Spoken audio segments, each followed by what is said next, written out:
Hata tushafika. Si nimetembea hadi mguu. Tushafika. Unajua tungechukua boda. Hodi, tumeshafika. Kwani ni hapa? Tushafika.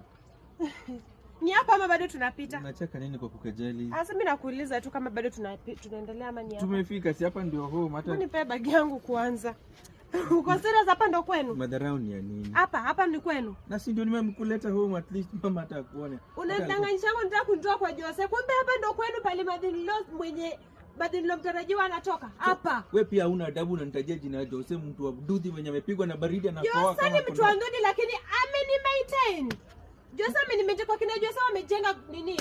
Kesho kutwa anajenga gorofa. Hapo na nyumba kabisa. Na kuleta kwa life tamu, maisha matamu, hata unasikia hewa yenyewe iko hapa hata. Hizi nyumba za mabati ndio zenye unaniambia. Nyumba za mabati. Mjalua huko unalipa rent, unajifanya unaishi kwa nyumba 3 bedroom unalipa rent kufaidisha watu.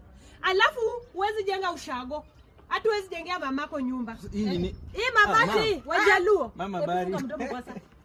Mama kwaje? Kwanza nikuulize.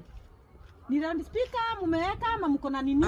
Mtumbeka. Mama kile ni nini mpaka mnapiga mabati yangu hivi? Niache. Kuna kitu alikuwa anatoa kwa mabati. Ni wife nimeleta at least. Mke wangu mwenye alikuwa anakuambia ndio amekuja. Nimesikia mambo mingi sana. Usione mimi ni mjinga. Si unajuanga mimi sio mjinga. Mimi ni mwerevu. Huyo ndio mke wangu. Amesema ako na Jose.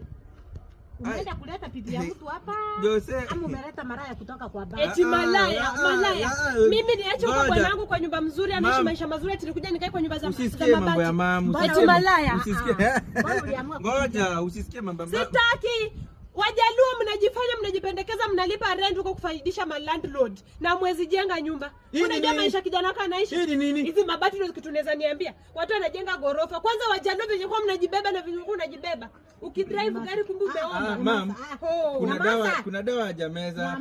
Kuna dawa ya jameza. Hakuna shida, kuna dawa ya jameza. Umeniletea wasimu. Hiyo dawa ikisa si ataniua. Hapana, kuna dawa ya jameza. Dawa ikisa si ataniua. Kuna dawa ya jameza. So umeona mimi mchawi si ndio? Amesema mimi ni mchawi na madawa. Sijasema. Nani amesema uchawi? Ile madawa kubwa maindo. Sikiza, huyu ni kijana wako. Maisha yenye kijana wako anaishi town. Maisha ya mjaluo kuishi ni mzuri sana. Yenye angekuwa shajenga hapa na amekujengea. Wewe ndio unamkulia. Mimi nimkulie. Niko na bwana wangu, acha nikwambie niko na bwana wangu. Ngoja sasa, ona.